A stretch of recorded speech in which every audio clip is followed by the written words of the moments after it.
Hold on a second. And Give them a few seconds. 4, 3. It's going to be a beautiful butterfly. Yes, Steve, there's really great sweet nectar here that is exuded by the flower, and sometimes it drops into the sepals here and forms like a little soft, watery reservoir of honey, and it's incredible. This is the tulip tree, and it's Yes. usually always out of reach, so I've never had the opportunity to taste the nectar before. It is very tasty. And it's really, really sweet. The thing is, it's a really good excuse to keep looking, because sometimes the branches are low, but they are very, very Okay, who else wants to try tasting this? Just touch your finger and taste it.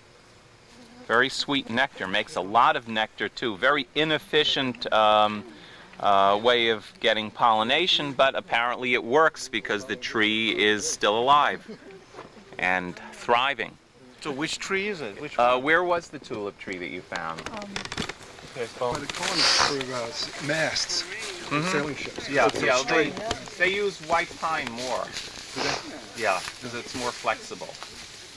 Could pretty stand damn more stress. Okay, here is the tulip tree. Wait a minute. Ready? I'm gonna pan down here.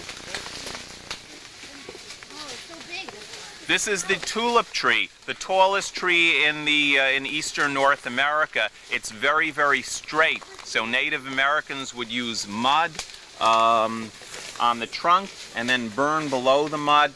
Use stone axes to chop out the debris, and then light it again, and eventually fell the tree, which they would then also use these mud-controlled fires to hollow out the tree and make dugout canoes. And because it's straight, it could also be used as a mast. Very, very straight tree. Is it any use like as a timber? To some extent.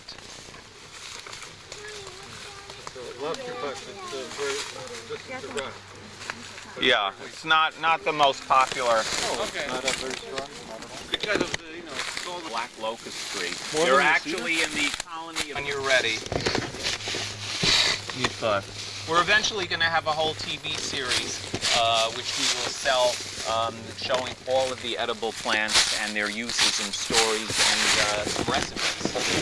We've been shooting now for a year. Okay, here is a polypore mushroom decomposing this log. I've never seen this species before. It has a yellow-brown cap, which is deeper brown inside, funnel-shaped, short, twisted stem, very, very tiny white holes underneath. It's as tough as leather, so it's obviously not edible. The polypores are all non-poisonous, although some of them are as tough as wood. And this happens to have been a very rainy spring. We're now in Connecticut in late May, and this is a species I have not seen before.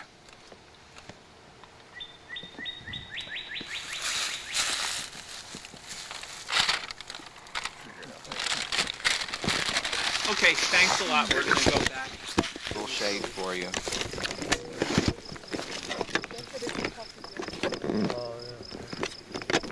Okay.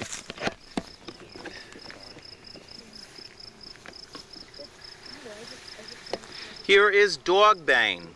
This plant looks very much like young milkweed. It has opposite leaves, and if you collect it and break it open, it has a white milky sap inside. And if you eat this, you're the sap, because it's poisonous.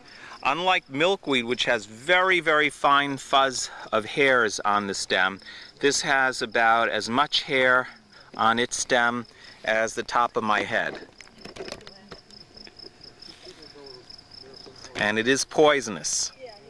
If you're into primitive technologies, you can use this to make an excellent fiber. You wait till the fall when it starts to get drier, and then you twist it around and you can make strings and ropes with it. Quite strong.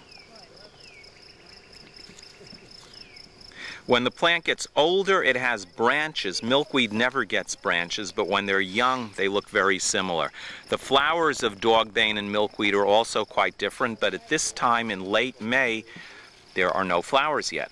So this is when the dogbane is at its most dangerous. Dogs don't eat it anyway. People poison themselves with it. It should be called human bane.